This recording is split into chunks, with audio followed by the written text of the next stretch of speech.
आपको पता है, कभी-कभी हमारे घर के पास ये जो काँव-काँव करते हुए कौवे होते हैं ना, ये हमको बड़ा इरिटेट कर देते हैं।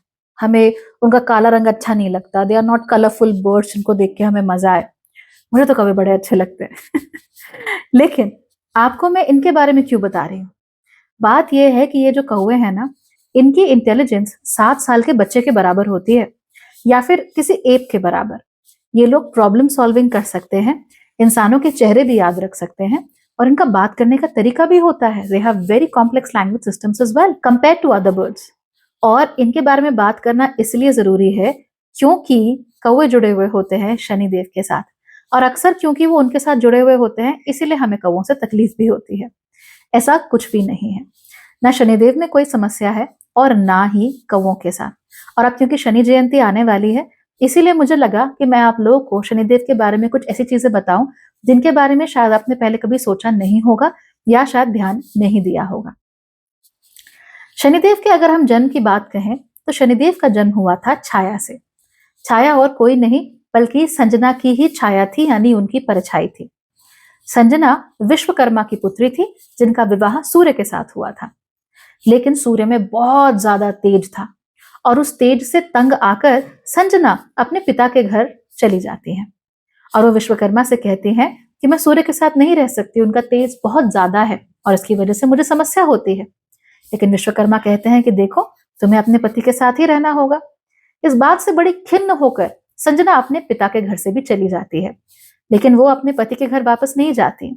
वो यहीं कहीं कंदराओं में, कहीं बुग्यालों में जाती है और अपना जीवन यापन करना शुरू कर देती है, क्योंकि उन्हें मालूम है कि सूर्य के पास जाने की वजह से उनको समस्या ही समस्या होगी, वो जल जाएंगी। सूर्य जब वापस अपने घर आते हैं तो छाया को वहां पर पाते हैं और उन्हें लगता है कि ये संजना ही है। उन दोनों के प्रेम से उत्पन्न होते हैं शनिदेव। लेकिन सूर्यदेव को बहुत जल्दी इस बात का एहसास हो जाता है कि ये संजना नहीं है, ये तो छाया है, और फिर वो संजना की खोज में निकल पड़ते हैं। सबसे पहले वो जाते हैं उनके पिता विश्वकर्मा के पास और वहां जाकर ये पाते हैं कि संजना वहां आई तो थी लेकिन अब वहां पर नहीं है। वो विश्वकर्मा उनसे कहते हैं कि देखो, तुम्हारे तेज से तंग आकर ही तुम्हारी स्त्री यहां से चली गई। इसीलिए सूर्यदेव अपने तेज को कुछ कम करते हैं और उस तेज के अंशों से ही विश्वकर्मा कई सारे आयुधों का भी निर्माण करते हैं। सूर्य संजना, जिन्हें संध्या भी कहा जाता है, उनकी खोज में दर दर भटकते रहते हैं और आखिर में वहां पहुंच ही जाते हैं जहां पर संजना विहार कर रही है। अपने पति सूर्यदेव को देखते ही संजना डर जाती है और वो वहां पर एक अश्व का रूप ले लेती है, अश्वी का रूप ले लेती है, और बस सूर्यदेव वहीं पर उनके पीछे पीछे दौड़ते हैं, उनको मनाकर घर वापस ले आते हैं। और इसी से सूर्य के पूरे परिवार का यहाँ पर जन्म होता है। यहाँ पर यमराज हैं, यहाँ पर यमुना है, यहाँ पर शनिदेव हैं और अश्विनी कुमार भी हैं। शनिदेव यहाँ पर थोड़े से ज्यादा प्रॉब्लम में रहते हैं। उनको अपने पिता से थोड़ी समस्या रहती है। समस्या का कारण बहुत ही सामान्य है। शनिदेव को ऐसा लगता है कि जो स्थान उन्हें मिलना चाहिए या फिर जिसके वो हकदार हैं, वो अक्सर उनको मिलता नहीं है और इसकी वजह से वो भी कहीं ना कहीं थोड़े खिन्न रहते हैं। शनिदेव अपने ही पिता यानी कि सूर्यदेव की तरह काफी शक्तिमान होते हैं और छाया से उत्पन्न होने के कारण वो सूर्य की ही उस छाया का, उस परछाई का एक तरीके से रिप्रेजेंटेशन करते हैं।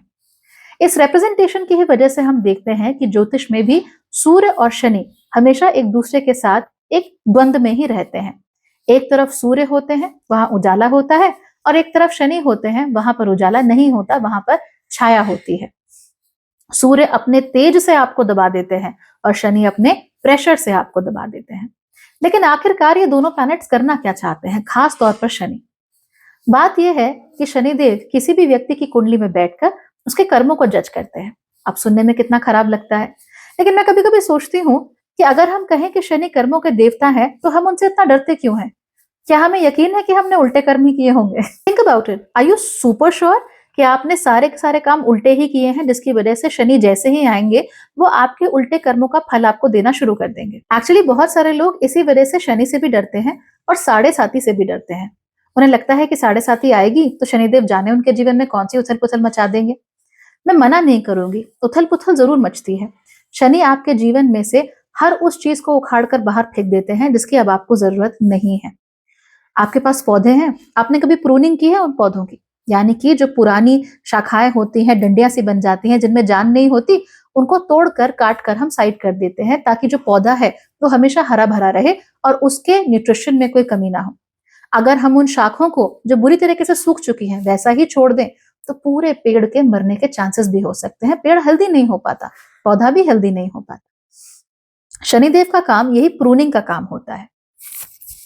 इसीलिए जब भी वो आपकी कुंडली में आते हैं, चाहे वो शनि के साढ़े साथी बनकर आ रहे हो, चाहे ढैया बनकर आ रहे हो, चाहे फर्स्ट हाउस से या किसी भी दूसरे हाउस से वो गोचर कर रहे हो, वो आपको केवल ये बता रहे होते हैं कि देखो यहाँ पर कुछ समस्याएं हैं, यहाँ पर कुछ चीजों को काट छाट करने की जरूरत है और आपको वो करना चाहिए। मैंने इसको लेकर 2 वीडियोस बहुत डिटेल में बताए हुए हैं, डीडीपी और उसके साथ साथ ही Saturn is equal to minimalism. आपको वो 2 वीडियो जरूर देखने चाहिए ताकि आप साढ़े साथी के सही प्रभाव को समझ सकें और शनि एग्जैक्टली क्या चाहते हैं उसको जान सके। तो अगर शनि हमारे जीवन में आकर इन सारी सूखी हुई शाखाओं को तोड़ते हैं तो हम उनसे इतना डरते क्यों हैं? बात यह है कि हम लोग मानना नहीं चाहते कि वो शाखा टूटी हुई है। हम मानना ही नहीं चाहते कि हमारे जीवन का कोई एक ऐसा हिस्सा है जहां पर प्रॉब्लम है, और क्योंकि हम मानते नहीं हैं इसीलिए उन चीजों से हमारा मोह बना रहता है। इस मोह बने रहने के कारण शनिदेव अपने समय से आते हैं और उस शाखा को तोड़ कर ले जाते हैं, तो हमें गहरा दुख महसूस होता है। हमें ऐसा लगता है कि हमसे हमारा कुछ छीन लिया गया है और इसीलिए फिर हम शनिदेव से भी डरना शुरू कर देते हैं, जो कि ऑब्वियसली अच्छी बात नहीं है। इनफैक्ट ये किसी भी तरीके से सही भी नहीं है। शनिदेव की सवारी एक कौवा होती है। आपने बहुत बार देखा होगा कि उन्हें कौवे के ऊपर बिठाया जाता है। तो ये जो कौवा है ये कोई काले रंग की चिड़िया जो काव काव करके बस आपका इरिटेट करे, ये नहीं है। Crows are actually very very intelligent.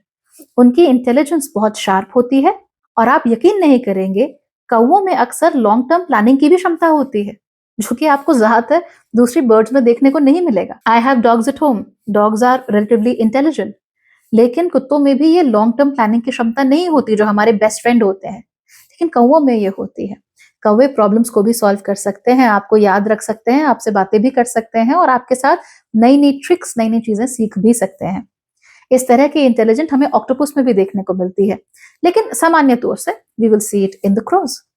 तो इसीलिए हम ये ना कहें कि अरे काले रंग की चिड़िया है इसीलिए शनिदेव के साथ जोड़ दिया। इसीलिए जोड़ा गया है because there is intelligence, deep intelligence hidden in the crow. ये भी आपको समझना चाहिए। शनिदेव हमसे बहुत सारी बातें कहते हैं। वो हमसे कहते हैं कि भाई लॉन्ग टर्म के लिए प्लानिंग करो, लंबे समय का सोचो, कोई चीज अपनी जिंदगी में ऐसे मत उठा के रखो जिसकी वजह से आपको दुख हो, तकलीफ हो। किसी चीज के जाने का समय आ जाए तो उसे जाने दो, अपने कर्मों का जो फल है उसको भुगतो। अगर मेरे जीवन में कुछ बहुत अच्छा होना है और उसके लिए मुझे 2-4 चीजों का बलिदान करना पड़े जो कि एनीवे मेरे लिए अच्छी नहीं है, तो प्रॉब्लम क्या है? लेकिन क्योंकि हम करना नहीं चाहते इसलिए हम शनिदेव को ही उल्टे सीधे नामों से पुकारने लगते हैं और उनसे डरना शुरू कर देते हैं। अगर शनिदेव वाकई धरती पर आ जाएं तो मुझे लगता है कि उनको बड़ा दुख होगा हमारा एटीट्यूड उनके प्रति देखकर। हम लोग उनसे इतना डरते हैं, इतना घबराते हैं। कई लोग तो शनि के साढ़े साथी का, शनि के ढैयाओं का नाम लेके लोगों को बहुत ज्यादा डराते हैं, लेकिन ऐसा कुछ भी नहीं है। It's a time to learn. Shanidev के साथ जो हम काला रंग जोड़कर देखते हैं वो रंग भी तामस को रिप्रेजेंट करता है, ठीक है, लेकिन तामस है क्या? तामस है अंधकार, तामस है इनर्शिया। अंधकार और इनर्शिया की खास बात क्या है कि अंधकार अपने गर्भ में बहुत कुछ छुपाए रखता है। वो चीजें हमारे सामने नहीं आती, वो प्रत्यक्ष नहीं होती हैं। तो क्योंकि प्रत्यक्ष नहीं होती इसलिए हमें उनसे डर लगता है। और तामस का मतलब एक और होता है, वो है इनर्शिया, वो चीज जो मूवमेंट नहीं करती है। ऑब्वियस ये बात है कि जो चीज छुपी हुई है वो मूवमेंट भी नहीं कर सकती, इसीलिए अक्सर हम शनिदेव से डरने लगते हैं। जो काला रंग उनके साथ जोड़कर देखा जाता है उससे भी हम डरने लगते हैं, जबकि ऐसी कोई भी जरूरत आप लोगों के जीवन में नहीं होती है। आप लोग अगर वाकई शनिदेव को मानते हैं और शनिदेव को समझना चाहते हैं तो आप लोगों को यह भी जानना चाहिए कि वो न्याय के भी देवता हैं, वो कर्मों के भी देवता हैं। आपको आपके कर्मों के अनुसार ही फल दिया करेंगे। वो आपके साथ जो कुछ भी हो रहा है उसके अनुसार ही आपको चीजें बताया करेंगे, उसके अनुसार ही आपके साथ वो न्याय भी करेंगे। लेकिन इसके लिए आप लोगों को अपनी इन रूखी सूखी टूटी हुई शाखाओं का बलिदान करना ही होगा, because Saturn is very minimalistic by nature. वो आपको पूरी दुनिया का सामान सर पर उठाकर चलने नहीं देंगे। यही वजह होती है कि गुरु भी शनि की राशि यानी कि मकर में आकर नीच के हो जाते हैं, क्योंकि गुरु की आदत होती है अपने साथ पूरा कुनबा जोड़कर चलने की, लेकिन शनि की आदत ऐसी नहीं होती है। यूं समझ लीजिए कि एक हॉट एयर बलून है, वो हॉट एयर बलून अगर और ऊपर जाना चाहता है तो उसे कुछ ना कुछ वजन जो है वो उठाकर नीचे फेंकना ही पड़ेगा। शनिदेव भी आपसे यही कहते हैं कि भाई आप लोग कौन सा वजन उठाकर पीछे फेंक देना चाहते हो। अगर आप जीवन भर हीलिंग में और थेरेपी में और इसी में अटके रहोगे तो फिर आप आगे नहीं बढ़ पाओगे। मुझे पता है सुनने में बड़ा हार्श लग सकता है, लेकिन ये चीजें टेम्पररी ही होती हैं, कुछ समय के लिए, ताकि आप खुद पर काम कर सकें और इवेंचुअली आगे बढ़ सकें। अगर आगे नहीं बढ़ेंगे, वहीं अटके रह जाएंगे, तो फिर आपके साथ कभी कहीं कुछ बुरा हुआ हो, आप उसी में सिमटे रहेंगे। और शनिदेव ये चीज नोटिस करते हैं कि अच्छा, तुम्हें ये तामस ही पसंद है, ये अंधकार ही पसंद है, तुम्हें वो तकलीफ ही पसंद है, इसीलिए वे आपके जीवन में फिर और तकलीफ लेकर आते हैं, क्योंकि वही न्याय है, क्योंकि आपको वही पसंद है, आप उसी के साथ रेजोनेट करते हो, तो शनि वही चीज आपके जीवन में लेकर आएंगे। इसीलिए कुछ खास चीजें हैं जिनका आपको ध्यान रखना चाहिए। नंबर 1, अपने जीवन में कोई ना कोई डिसिप्लिन जरूर लेकर आइए, और आपके जो भी धर्म है, अपने कर्मों को अपने धर्मों के प्रति ही मोड़ दीजिए, यानी कि आपकी जो ड्यूटीज हैं उन्हें ढंग से निभाया कीजिए। एम्प्लॉयज हैं, be a good employee. If you are a housewife, be a good housewife. If you're a husband, be a good husband. If you're a breadwinner, be a good breadwinner. इन सब चीजों का एहसान नहीं जताया जाता, ये सब चीजें अपना धर्म मानकर की जाती हैं। तो आप जब ऐसा करेंगे तो आप खुश रहेंगे। दूसरी चीज, अपने कर्मों को हमेशा उनको अर्पित कर दीजिए। हर चीज में मैं, मेरा, ये सब चीजें नहीं चलेंगी। जो भी है वो इसलिए हो रहा है क्योंकि आप एक बहुत बड़ी कॉस्मिक स्कीम का हिस्सा है, इसीलिए don't take anything upon yourself. उन चीजों को, उन कर्मों को अर्पण करना सीखिए। इसीलिए कहते हैं ना, कर्म करो, फल की चिंता मत करो। गीता में उपदेश दिया गया है, कारण है इसका। तो वो कर्म आपके नहीं है, देखा जाए तो वो फल भी आपके नहीं है। जो कुछ भी है, it's a part of a large cosmic scheme, let it happen. At the same time आप लोगों को कोशिश करनी चाहिए कि समाज में जो भी लोग हैं जो इस समय पर हाशिए पे हैं, या फिर किसी भी तरीके से जो पीछे रह गए हैं, आप उनकी कितनी मदद कर सकते हो। अब इस मदद का मतलब ये नहीं कि आप चैरिटी ही करते फिरें, अपना पेट कर कर सबको दें, नहीं। आप ये देखिए आपके आसपास, who is there who needs help. कोई तो होगा जिसे कोई भी मदद की जरूरत होगी, आप उसकी मदद कीजिए, शनिदेव आपसे प्रसन्न रहेंगे हमेशा। जीवन में थोड़ा सा मिनिमलिज्म अपनाने की कोशिश कीजिए। हर चीज में ज्यादा ज्यादा और ज्यादा और चाहिए और चाहिए, ये सब नहीं है। थोड़ी त्याग की भावना अगर आप लोग रखेंगे तो शनिदेव आपको डेफिनेटली रिवॉर्ड करेंगे। अपने जीवन में हमेशा लॉन्ग टर्म प्लानिंग कीजिए, यानी लंबे समय की सोचिए। छोटे समय की सोचेंगे तो फिर आपको समस्या हो जाएगी, and then it will become a huge headache for you. तो ऐसा नहीं करना है। Have a long term plan in life, वो बहुत ही अच्छा रहता है, और तब आपके कर्म जो है वो बहुत अच्छे से अलाइन भी हो जाते हैं। एंड फाइनली, कभी भी ये मत सोचिए कि you are here to cry. आप तो बस रोने के लिए आए हो, आप तो बस दुखी होने के लिए आए हो, आप तो बस परेशान होने के लिए आए हो। जितना आप अपने दुखों में इंडल्ज करते चले जाओगे, शनि आप उसी को आपका कर्म मान लेंगे और फिर उन्हीं चीजों को आपकी तरफ और ज्यादा धकेलेंगे। इसीलिए we have to learn how to be happy, और जीवन में संतोष करना हम लोगों को सीखना पड़ेगा। जिसको संतोष नहीं है, उसको अगर आप सोने का महल भी बना के दे दो, तो वहां पर भी अपने परेशान होने के लिए कोई ना कोई चीज ढूंढ ही लेता है। And I have seen people like that. सब कुछ है, सब ठीक चल रहा है, तो भी ये व्यक्ति जानबूझकर उस अच्छी खासी चीज में कोई ना कोई इशू क्रिएट कर देते हैं, कोई ना कोई प्रॉब्लम क्रिएट कर देते हैं, because they love the drama, they love the negativity, they love the तामसिकता। शनि तामस को रिप्रेजेंट जरूर करते हैं। अगर आप तामसी बिहेव करेंगे तो फिर उस तामसिकता को आपके लिए बढ़ा देंगे, क्योंकि वही आपका कर्म है। इसीलिए अपने कर्म को काबू में रखिए, ताकि बाकी सारी चीजें आपके काबू में हो सके। एंड रिमेंबर, डरने वाली कोई बात नहीं है, it is only a learning phase. और जो लोग डरते नहीं है, शनिदेव उन्हें बहुत पसंद करते हैं। सो आई होप कि आप लोग ये सब चीजें सीख गए होंगे। अगर हम एस्ट्रोलॉजिकली उपायों की बात करें, तो जो चीजें मैंने आपको भी बताई, उन्हें आप उपायों की तरह बहुत आसानी से इस्तेमाल कर सकते हैं। लेकिन आप फिर भी अगर आप एक टिपिकल रेमेडी ढूंढ रहे हैं, तो रेमेडी के लिए कुछ बातें हैं जिनको आप फॉलो कर सकते हैं। नंबर 1, आप लोग चाहें तो घर में शमी का पौधा ला सकते हैं, वो शनिदेव को रिप्रेजेंट करता है। इस पौधे में आप लोग चाहें तो हर शनिवार को दिया जला सकते हैं, और उससे आपको बहुत अच्छे रिजल्ट मिलते हैं। शाम के समय पर आप लोग दिया जला सकते हैं। आप लोग ओम प्राम प्रीम प्रोम सह शनिये नमः, इसका भी जाप कर सकते हैं शनिवार के दिन खास तौर पे, उससे भी आपको काफी मदद मिल सकती है। एंड फाइनली, अगर आप इन सब चीजों में यकीन नहीं रखते हैं, या इंडल्ज नहीं करना चाहते, या नहीं कर सकते, तो एक बहुत ही अच्छा उपाय शनि के लिए मैं आपको बताती हूँ।